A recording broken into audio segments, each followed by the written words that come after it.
I never thought I'd be one of those people who posted on Reddit for advice or to vent, but here I am, completely blindsided, sitting on the edge of my bed at 2:14 a.m. with my fiancé asleep in the next room, and my world flipped sideways because of one text message I wasn't supposed to see. My name's Asher, I'm 29 years old, and I'm getting married in exactly 2 weeks.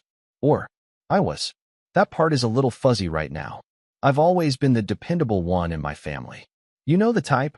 Always shows up on time, helps carry heavy stuff during the holidays, remembers birthdays, and listens to everyone's drama without adding any of my own. I'm not flashy. I'm not the loud one.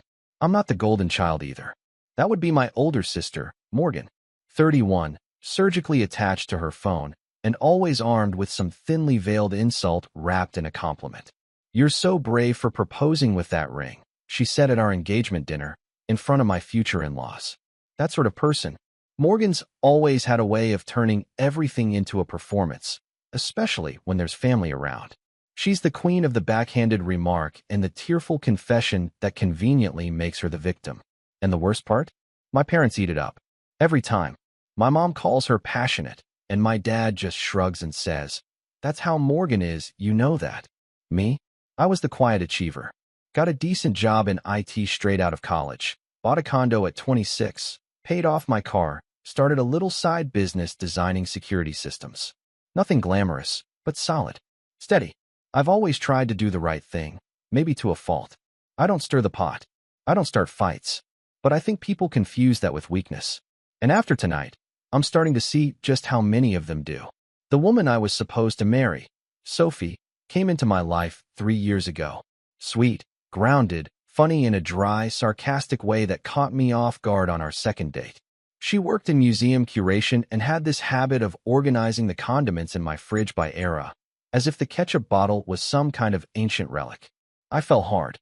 She made me feel seen in a way I didn't even realize I needed. Our wedding was supposed to be small but elegant. Nothing insane, no doves or castles or weird destination theme. Just close friends and family. A vineyard we found about an hour outside the city, and Sophie in that dress she cried over when she tried it on. I remember standing behind her in the boutique mirror, her hands covering her mouth, and thinking, this is it. This is the person I'm building the rest of my life with. And I believed that. I really did. Until tonight. But before I get to the text, and believe me, we'll get there, I should probably explain how we got to this weird, slippery edge of a cliff that I'm teetering on right now. It started, like most of my problems, with Morgan. See, when we got engaged, there was this unspoken tension that started to creep in from the edges of every family interaction. Nothing blatant at first, just little things. Morgan joking that I was finally catching up, or asking Sophie loudly at brunch if she ever worried about Asher being too predictable. My mom would nudge her and tell her to stop, but she'd always roll her eyes and say, "I'm kidding. Gosh, you guys are so sensitive." Sophie laughed it off for a while. She'd squeeze my hand under the table or shoot me a look that said, "It's fine, let it go." And I did, because that's what I do. Then came the wedding planning. Morgan, of course, offered to help, which really meant she wanted to control everything and make it about her. She insisted we include her daughter as a flower girl, even though Sophie's niece was already doing it. When we gently said no, Morgan got tearful and accused us of excluding her family. My mom took her side, of course, said it would mean a lot if we just let Morgan have this. Then she criticized the venue. "Too rustic," she said. "Don't you want something more elegant?" Then the invitations. Kind of bland, right? She tried to get Sophie to change her dress after she saw a photo, saying it washed her out. Sophie was furious, but Morgan just laughed it off again. "It's just my opinion. You don't have to take it so personally." It was exhausting, and it was all the time. Group chats became war zones. My mom would chime in to defend Morgan, and when I pushed back, I'd get a call from my dad saying, "Just let her have a few things, Asher. She's going through a lot." What exactly Morgan was going through was never clarified. As far as I could tell, she was still in the same marketing job she'd had for years, still living in that suburban McMansion her ex left her, still very invested in making herself the center of attention at every possible opportunity. Things hit a weird high point when she insisted on throwing us an engagement party at her house. She said it would be just family and a few close friends, and Sophie reluctantly agreed after some pressure from my mom. It was a disaster. Morgan gave a toast halfway through that sounded more like a TED talk about being single and independent. She actually said, "Sophie, if you ever need a break from all of Asher's routines, just call me. I'll sneak you out." Everyone laughed. I smiled through it. Sophie didn't. She avoided Morgan the rest of the night. After that, I told my mom, very directly, that Morgan needed to step back. That Sophie and I had everything under control, and we didn't need her constant input. My mom sounded wounded. "She's your sister, Asher. She's just excited for you." But it didn't feel like excitement. It felt like sabotage wrapped in sarcasm. We scaled back. Stopped inviting Morgan to planning meetings. Took her out of the group chat. She noticed, obviously, and made some passive-aggressive Facebook posts about being excluded by people you love. Whatever. I let it go. I told myself it was almost over. Just make it through the next few weeks, and then it'll be done. And then tonight happened. Sophie had gone to bed early. She was exhausted, had a long day setting up last-minute details with the florist. I was lying on the couch, mindlessly scrolling my phone, half watching an old rerun of The Office, when her phone buzzed on the kitchen counter. Now, I'm not the type to snoop. I never have been. But the screen lit up, and the message preview was just odd. It was from Morgan, and it said, "Don't forget, no second thoughts. He's safe." Boring. That's what you wanted, remember? I stared at it for a long second, just long enough for the phone to dim again. Then I picked it up. I didn't even hesitate. And what I found cracked something wide open in me that I don't know if I can put back together. That's where things start to unravel. Fast. I sat there on the couch for a long time, Sophie's phone heavy in my hand, staring at that single text from Morgan like it was some cursed artifact that had the power to unravel everything I thought I knew. My thumb hovered over the screen. I wasn't going to open her phone, I told myself.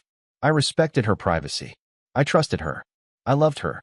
But something inside me, something quiet and cold and sharp, told me that if I didn't look now, I'd never forgive myself.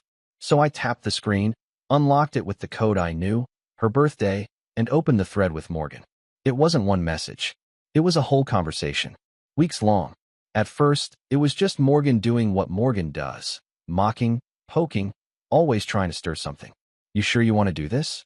A wedding feels so final, you know?" Then another one. "Asher's sweet, but don't you think it's all a little safe? You used to dream bigger." And Sophie? She didn't push back. She didn't defend me. She agreed. "I know. Sometimes I think I just picked the safe choice," she wrote back. "He'll never leave. He's stable. It's just not exciting, you know?" My heart dropped. There were more. So many more. "Do you ever think about what life would be like if I'd just moved to Boston instead?" Morgan, all the time. "But hey, you'd never get the kind of devotion Asher gives you from someone exciting. You'd have to earn it." Sophie, yeah. It's like being loved by a golden retriever. Sweet, loyal, always there. But sometimes I just want to scream. She didn't mean for me to read that. I know she didn't. But I did. And it felt like someone had poured acid down the back of my throat. I didn't read everything. I couldn't. I closed the app, locked the phone, and just sat there. Breathing. Or trying to. I could still hear her soft breathing from the bedroom. The woman I'd been planning a future with. The woman who smiled at me this morning and asked if I wanted waffles or eggs. And all I could think about was how I had been so careful, so intentional. Every step of our relationship had been slow, thoughtful, real. I thought we had built something unshakable. But apparently, I was just the safe choice. And suddenly, everything started clicking into place. The distant looks when we went to dinner with my friends. The hesitation in her voice when we were doing the seating chart. The fact that she hadn't posted about the engagement in over a month, even though she used to update her Instagram story like it was a second job. I'd been writing it off as stress, nerves, pressure from Morgan. But maybe I was just ignoring the truth because it was easier than facing it. I didn't sleep that night. I stayed up, playing the messages over in my head, wondering what else I'd missed. And by the time the sun rose, I had made two decisions. 1, I wasn't going to say anything. Not yet. 2, I was going to figure out exactly how deep this went. The next week was a blur, but I played my part like an Oscar-winning actor. Smiles, small talk, tastings with the caterer, final suit fitting. I kept waiting for Sophie to sense something in me, but she never did. Maybe that's what hurt the most. That I could be shattering inside, and she couldn't even see it. Meanwhile, Morgan got bolder. She came to our apartment under the guise of dropping off gifts for the bridesmaids and barely made eye contact with me. At one point, when Sophie was in the bathroom, Morgan stood in the kitchen with a glass of wine and looked me up and down. "You look tired, Ash," she said. "Been a busy week," I replied calmly. She sipped her wine. "Still time to back out, you know. You guys could just elope and spare everyone the drama." I didn't blink. "Why would there be drama?" She smirked. "There's always drama. It just hasn't exploded yet." Then Sophie came back into the room, and Morgan instantly transformed, laughing, hugging, talking about color palettes like she hadn't just subtly threatened my peace of mind 30 seconds earlier. It was like watching someone switch masks in real time. A few days later, I started doing some digging. I don't like being sneaky. I've never been that guy, but something inside me needed clarity. I wasn't going to accuse Sophie of anything unless I had the full picture. I remembered that she used to leave her iPad in the office sometimes, and it was synced to her messages. One night when she went out for a final dress check with her maid of honor, I checked, and I found it. Not cheating, not quite, but messages to an ex-Dylan. Apparently, Dylan was the what-if guy, the one she never quite got over. The texts were sporadic but recent, months ago, a few weeks ago, and even one just a week back. Nothing outright romantic, just loaded. Stuff like, "Ever think about that summer in Vermont? You always knew how to make me laugh." Still do. And worst of all, if I ever said I didn't love you, I was lying. That one gutted me. Because the reply? I know. No follow-up. No clarification. Just those two words that hung in the air like poison. I sat back in the chair and just stared at the screen. I wasn't angry yet. Not furious. Just hollow. Like everything I had invested in was suddenly made of smoke. I didn't confront her. Not yet. I needed to know what I was dealing with. So I kept going. And that's when I saw something else. A group chat, titled The Real Bridal Party. Not the one I was in. Not the one with Sophie, her maid of honor, and my mom. This one had Morgan, her two best friends. Sophie's cousin, who I barely knew, and Sophie, and they were ripping me apart. Screenshots of texts I had sent Sophie about the venue. Comments about my wardrobe choices. Even a photo of me asleep on the couch with the caption, "This is the man I'm marrying." Laughter emojis. Morgan, you can still fake a honeymoon then ghost him. Men like that bounce back fast. Sophie, he'd probably just build a spreadsheet to process the emotions LOL. Morgan, and blog about it. Sophie, don't tempt me. That was the moment I felt something break. A crack deep in my chest, followed by a numbness that spread like frost across every part of me. They didn't just see me as boring. They saw me as a joke. And my sister was helping. That was the turning point.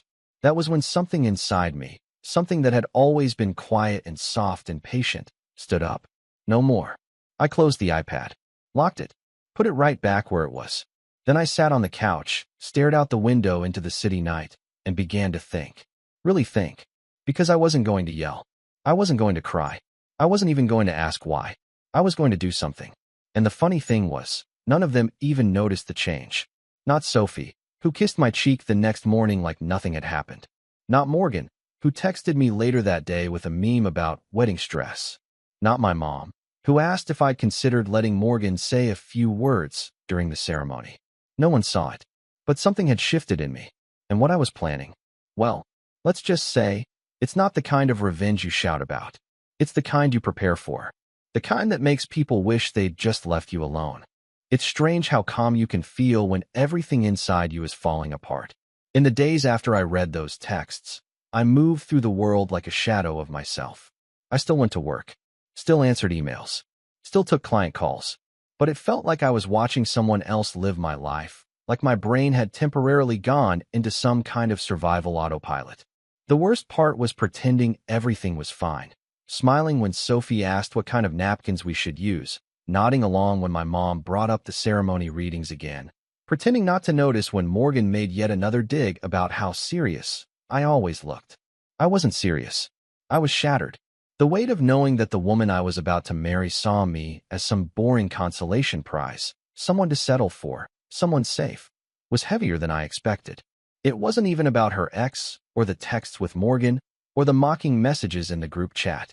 It was the realization that I had loved someone so completely, so honestly, and she had never once looked at me the same way. And it wasn't just her. It was my whole family. Morgan's constant jabs had always grated on me, but now I saw them for what they really were, little reminders of my place in the family food chain. The one they leaned on but never celebrated. The fixer, the helper, the background character in everyone else's drama. My parents never said it out loud, but they always seemed to believe Morgan needed more. More attention, more support, more patience, more understanding. And I was fine. I could handle things. I didn't need the spotlight. But I did. Or maybe I just needed someone to see me, really see me, and not treat my kindness like a doormat. So, yeah, I hit rock bottom. I started staying late at the office, even when I didn't need to. I sat in the parking lot some nights, just staring at the steering wheel. I stopped responding to group chats, stopped answering calls that weren't essential. I told Sophie I was just wedding stressed, and she believed it. Or maybe she didn't care enough to question it. And one night, about a week before the wedding, I cracked. I drove to a park we used to visit early on in our relationship, one of those quiet places with a view of the river and old wooden benches facing the skyline. I sat there for almost 2 hours, trying to cry, trying to scream, trying to do something, but nothing came out. Just silence. Just stillness. I felt completely alone in a life I had spent years building. I thought about calling someone. Not Morgan, obviously. Not my parents. And not Sophie. I thought about my friend Caleb, the one guy I'd stayed close to since college. We hadn't talked as much recently. Life gets in the way, but he had always been the kind of friend who didn't need a reason to show up. I scrolled through my contacts, thumb hovering over his name. And for once, I hit call. He picked up on the third ring. Asher? Dude, you all right?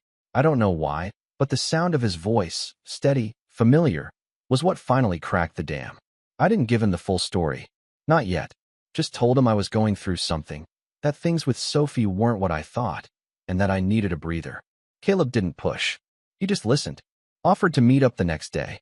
Told me his couch was always open. The next morning, I took him up on that. I told Sophie I had a surprise errand, something about a tux issue. She barely looked up from her phone. That weekend, I slept on Caleb's couch and told him everything.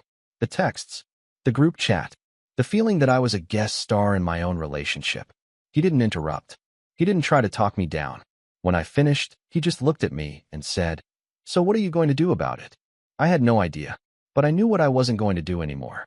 I wasn't going to stay quiet. I wasn't going to be the passive, nice guy who smiled through being disrespected. And I wasn't going to marry someone who saw me as a backup plan. That weekend became a turning point.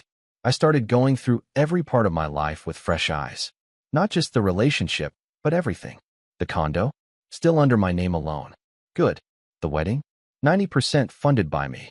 Sophie's parents had offered to help, but I'd taken the lead because I thought it was my responsibility. Turns out, that gave me more leverage than I realized. My side business, still thriving. I'd been designing custom home security systems for wealthier clients, referrals mostly, and I had 3 contracts lined up for after the wedding, which meant if I walked away from this whole mess, I'd be financially fine. And then there was my peace of mind. That part was harder to rebuild. I started journaling again, something I hadn't done since college. Just putting my thoughts down, every day, no filter. Some of it was angry. Some of it was heartbreaking. But it helped me see my emotions clearly, like sorting puzzle pieces.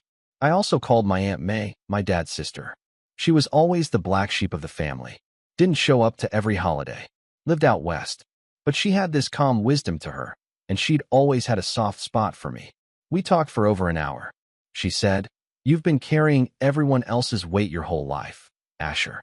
Maybe it's time to stop apologizing for wanting something real." That stuck with me. So I stopped apologizing. I told Caleb I was postponing the wedding. Didn't say canceled, not yet, but I was taking a step back. He offered to help with whatever I needed. Then I started reaching out to vendors. Quietly. I didn't cancel anything. Not yet. But I asked questions. Reschedule policies. Refund options. Transfer possibilities. I spoke to the venue coordinator, a woman named Talia who, to my surprise, remembered me by name. "Asher? Oh, you're the polite groom. Not like the other one." I raised an eyebrow. "Other one?" She paused, then laughed. "Sorry, just a joke. Your fiancé was in a couple days ago. With her friend. They were looking at changing the layout again. Said you probably wouldn't mind." I didn't say anything. Just thanked her and hung up. But that cemented it. Sophie had checked out. She was planning things without me now. Probably had been for a while. And yet, I didn't blow up. I didn't confront her. Not yet. Because this wasn't going to be a dramatic fight. This was going to be a decision. One I made on my terms. The next few days, I quietly moved some of my valuables out of the apartment. Nothing obvious. Just things that mattered. Sentimental stuff, personal files, a couple hard drives. I boxed up old letters from my grandmother, a watch my grandfather left me, and the external drive with my business records. Then I started working on something I hadn't touched in years, a portfolio. I'd always wanted to open a proper office for my side business. Take on more contracts. Maybe hire someone part-time. I had the skills. I had the reputation. What I didn't have was the push. Now I did. I updated my website, reached out to a designer friend, booked a meeting with a lawyer to form an LLC. And the more I did, the more I started to feel like myself again. Not the Asher who got steamrolled at family dinners or made to feel like an afterthought in his own relationship, but the real me. The one who built something from the ground up. The one who showed up for people not because he had to, but because he wanted to. And with every step forward, I got clearer. I wasn't going to let this wedding happen. Not because I was afraid. Not because I was heartbroken. But because I finally understood that my life didn't start with her. And it definitely wouldn't end with her either. I still hadn't told Sophie. I still hadn't told my family. But I had a plan now. And once it was in motion, they wouldn't see it coming. Not Morgan. Not Sophie. Not any of them. They thought I was the safe one. The boring one. The one who would never walk away. But they forgot something important. Quiet doesn't mean weak. And now? Now I was done being quiet. Once I made the decision to walk away from the wedding, everything inside me started to settle. Not in a peaceful way. More like the way floodwaters slowly recede after a storm, leaving behind debris and wreckage. I wasn't okay yet. I wasn't whole. But I was awake. And for the first time in years, I wasn't carrying anyone else's story. I was finally writing my own. But I wasn't going to leave quietly. Not after what I'd seen.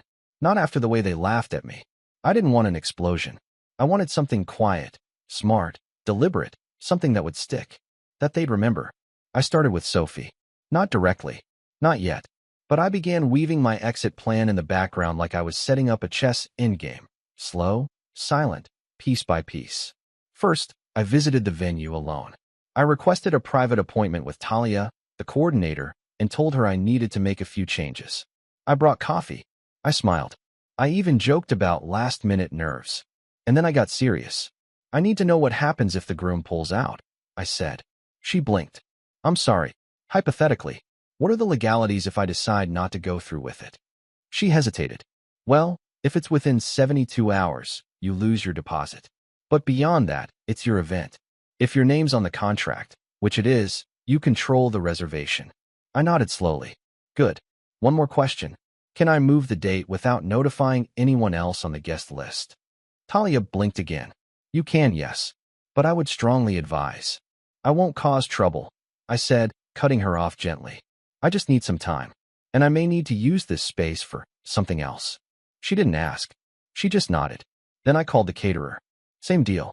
I asked about cancellations, rescheduling, even substituting a private dinner event for the full wedding menu.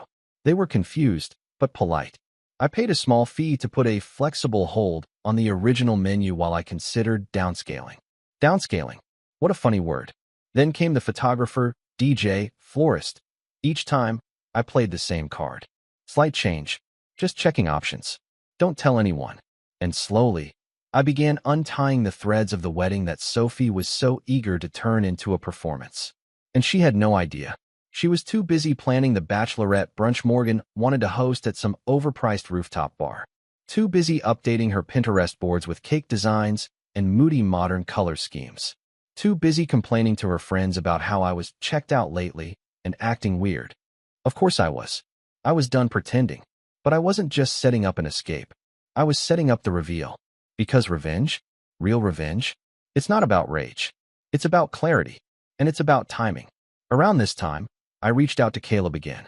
We met for coffee, neutral ground, a quiet place near his office, and I laid out everything I'd discovered. The texts, the fake bridal party group chat, the ex-boyfriend messages, the layers of betrayal, the things my own sister had said behind my back. He listened without interrupting. When I was done, he leaned back in his chair, ran a hand through his hair, and said, "You want to nuke them?" Something like that. He raised an eyebrow. You want to burn it all down? I sipped my coffee. No, I want to light a candle. In the middle of their little fantasy. And then walk away while they choke on the smoke. He nodded slowly. Okay, what do you need? I smiled. I didn't need an army. I just needed a few allies. People who knew the truth. People who could confirm the story, without turning it into a circus. Caleb was one. My Aunt May was another. I called her the next day, asked if she'd be willing to fly in a few days early. I told her I couldn't explain everything yet, but I needed her there. She didn't hesitate. You tell me where to be and when. Then I called someone I hadn't spoken to in years. Maya. Maya and I had dated for a while back in college.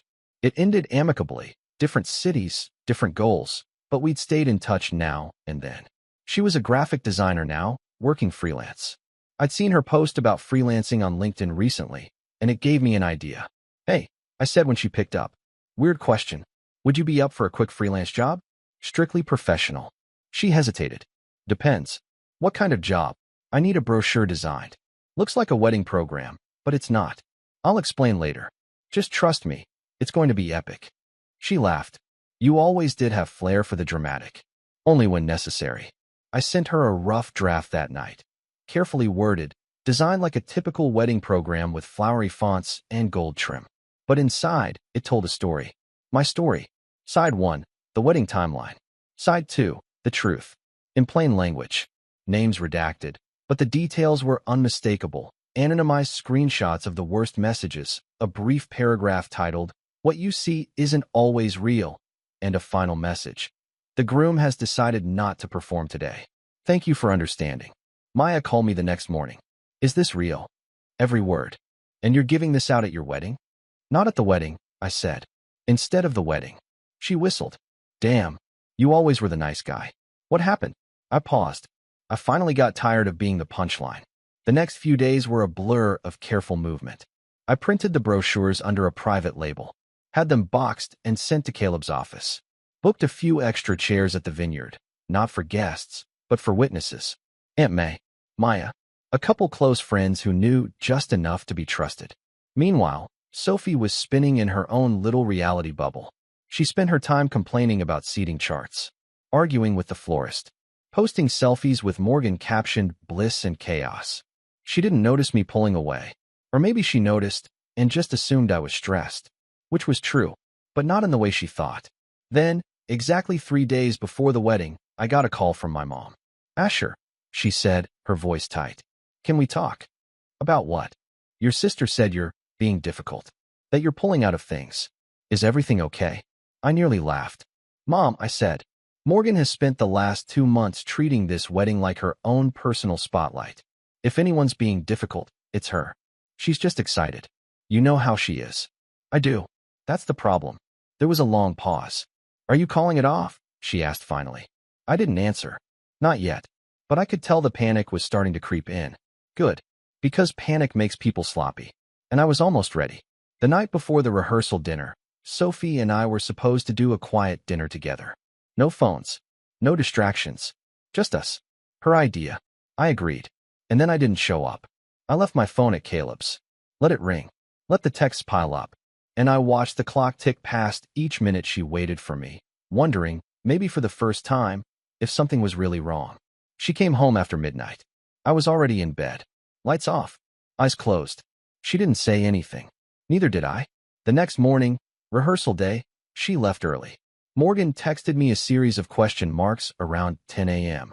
My mom called at noon. I didn't respond to either. Because it was time. Time to stop being the dependable one. Time to stop being their placeholder. Time to show them who I really was. And I had one more move left on the board. One more surprise. Because the wedding was still happening. They just weren't ready for the version they were about to walk into. I woke up on what was supposed to be my wedding day at 6 a.m. sharp. The sky outside was overcast, gray and heavy, like it knew what was coming. I stood in the middle of the condo, surrounded by the remnants of a life that was about to be left behind. Sophie had already gone ahead to the vineyard that morning. She'd stayed at a hotel with her bridal party the night before, probably sipping mimosas, getting her hair done, taking selfies captioned, ready for forever. I made coffee, put on my suit, but not the one I had tailored for the wedding.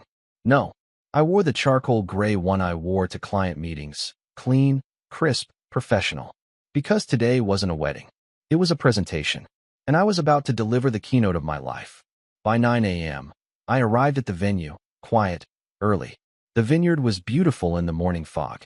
Talia, the venue coordinator, greeted me with a nervous smile. "Are you sure about this?" I nodded.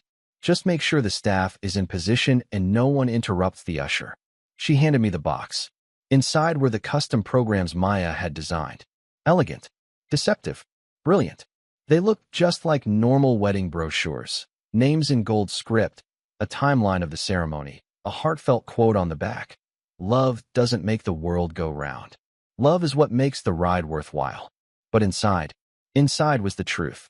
The middle spread was a cleanly written, concise story, my story, with redacted names but clear timelines, clearly cropped screenshots, the golden retriever text, the "he'll never leave" quote, and a piece of the real bridal party chat with enough context to sting, and a message that read, "To our dear guests, I thank you for showing up today.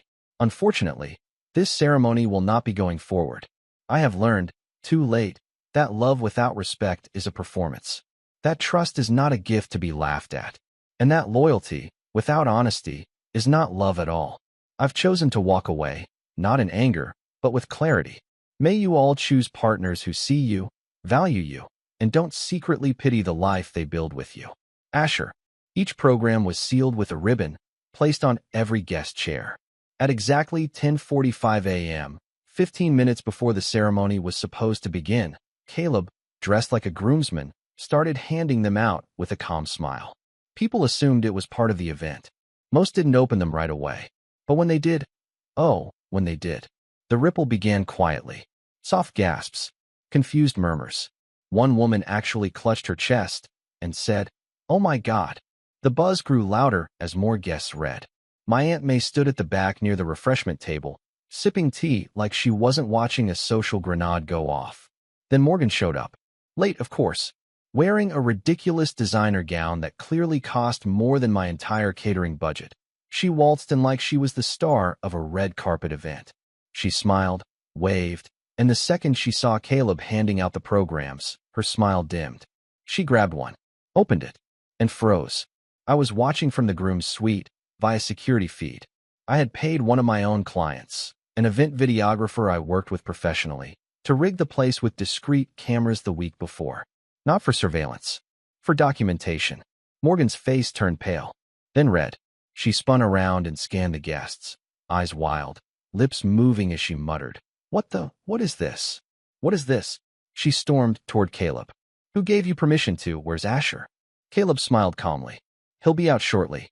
Sophie entered 10 minutes later, late, glowing, holding her bouquet like a goddess descending. She didn't notice the tension right away. She waved, laughed, posed for a photo with her cousin. But then someone handed her a program. I watched the moment her expression changed. It wasn't dramatic. It was slow. First her eyes narrowed. Then her lips parted slightly. Then her fingers began to tremble. And then, just as she turned to her bridesmaids and said, "What is this?" I stepped out. I didn't wait for her to come to me.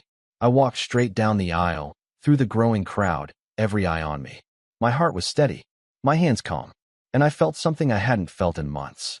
Peace. She saw me. Her face broke. "Asher," she started. I held up a hand. "Don't."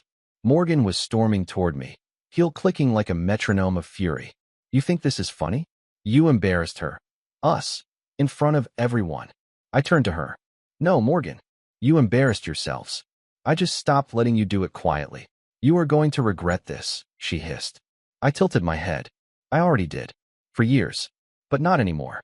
I turned back to Sophie. "You knew," I said. "About everything. The texts. The ex. The way you talked about me. You didn't just lose love today. You lost respect. You lost me." She shook her head, tears spilling. "I didn't mean it like that. I was stressed, Morgan." I stepped back. "You didn't mean it? You called me a golden retriever, Sophie. You said I was safe. That you picked me like I was some sort of fallback option. I didn't ask for perfect. I asked for honest." She took a step forward. "Please." I raised my voice slightly, loud enough for everyone to hear. "This wedding is canceled. The venue has been paid for. Feel free to enjoy the open bar, the music, and the beautiful setting. But there will be no vows. No pretending. Gasps. Whispers. One guy clapped. I don't know who. I didn't care. I walked off the platform and toward the exit, where Caleb and May were waiting. My mom stood near the back, pale and stiff. She didn't say anything, didn't try to stop me. But Morgan did. You are nothing without people like us, she spat. You'll end up alone. I smiled. Better alone than disrespected. Outside, the sun was starting to push through the clouds. Caleb clapped me on the back. May hugged me. Maya, who had quietly filmed the whole thing from a discreet corner, handed me the camera. Just in case they try to rewrite the story, she said. I nodded. We left together. Drove back to the city. I didn't speak for most of the ride. I didn't need to. The silence was clean. It was mine. The fallout was swift. Morgan went full nuclear. Posted on Facebook about being betrayed by a narcissist brother. Deleted it within hours after the comments weren't going her way. Sophie tried to contact me. Left voicemails. Sent long, teary emails. Even showed up at my condo 2 days later. I didn't answer the door. Eventually, she gave up. My parents didn't say much. My dad sent a 2-line message. You did what you had to do. I hope you find peace. My mom stayed silent. But Caleb? He took me out for wings that Friday night. So, he said, what's next? And for the first time in a long time, I smiled. Something better. 3 months later, I opened my own security firm. 6 months after that, I bought an office space. Morgan tried to smear me on social media again. It didn't stick. My clients didn't care. And Sophie? I heard she moved back in with her parents for a while. Her job let her go. She tried to start a wedding consulting side hustle, but couldn't shake the whispers. That brochure made its rounds. People remembered. And me? I rebuilt. Not for revenge. Not for validation. But for the man I always was. Quiet, steady, and finally free. I don't know where Sophie is now. Or Morgan. I don't care. Because I'm not their backup plan. I'm not their safety net. I'm not their punchline. I'm Asher. And I finally stopped apologizing for being the one who never walked away. Until I did.